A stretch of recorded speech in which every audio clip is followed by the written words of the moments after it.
Due to unforeseen circumstances, the order of this evening is going to be truncated and slightly different to a normal Cabinet meeting. I'll explain what the process is going to be this evening. In a moment, we will begin the meeting as normal. We will then have a general consensus to change the order to items 20 and 21. I will then be advising the meeting will be adjourned after those items. We'll move back into part one to formalise that adjournment due to unforeseen circumstances, and the new date for Cabinet will then be set for Wednesday the 20th of March, i.e. next week. So, welcome, as I say, to the Cabinet this evening. Do we have any apologies for absence? Yes, Councillor Sargent and Councillor Headley. Thank you. Any declarations of interest apart from the standard double hatter ones for those county members? No declarations of interest. Do I have your permission to sign the minutes of the meeting that was held at the Cabinet meeting on the 8th of February 2024? I see a general assent. Thank you. We have Cabinet member decision records. We will consider the report summarising those decision records. Anybody got any comments on those? Before we then move to the coming out of the normal order, what I would say as well is that this is Mrs Skeet's last Cabinet meeting with us, having been a dedicated officer for more years than I think I've been alive. And we would like to thank her for her time, her dedication and professionalism throughout her service here at the Council. Thank you. So, we now, I would move that we actually change the order of items from 20 and 21. So, in other words, we're going to skip straight to items 20 and 21, 21 first and 20 second. So can we have a vote on that, please? Can we have a vote on that, please? Sorry, Councillor Henry, did you want to? No, I'm following. Thank you. We now move to exclude the public and press.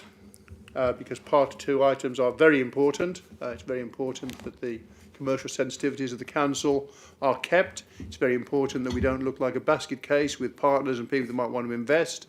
And it's very important that any confidential information isn't just thrown out willy-nilly to the press or media, because that would be a terrible thing to do.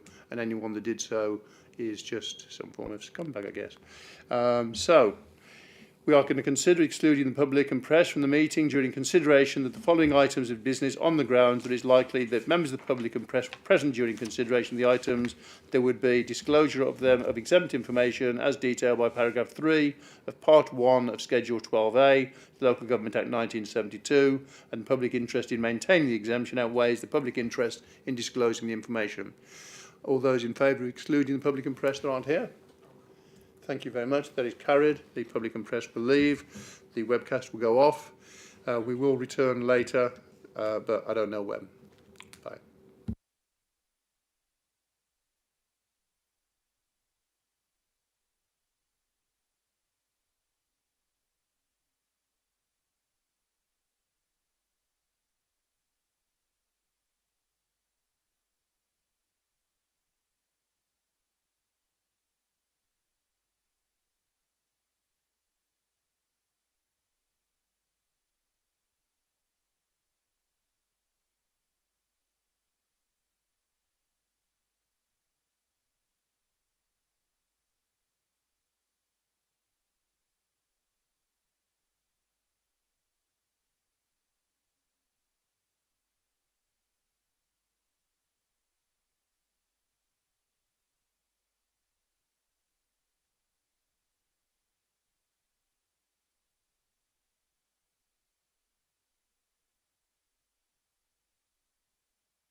Right, thank you. I think that was the most pithy thing I've heard in a long, long time. So we are now back into part one. I'm now moving a motion to adjourn the rest of this Cabinet meeting to the 20th at 6 p.m. due to unforeseen circumstances. Those in favour? Thank you, members. That is carried. The meeting will conclude with the rest of the agenda items next Wednesday.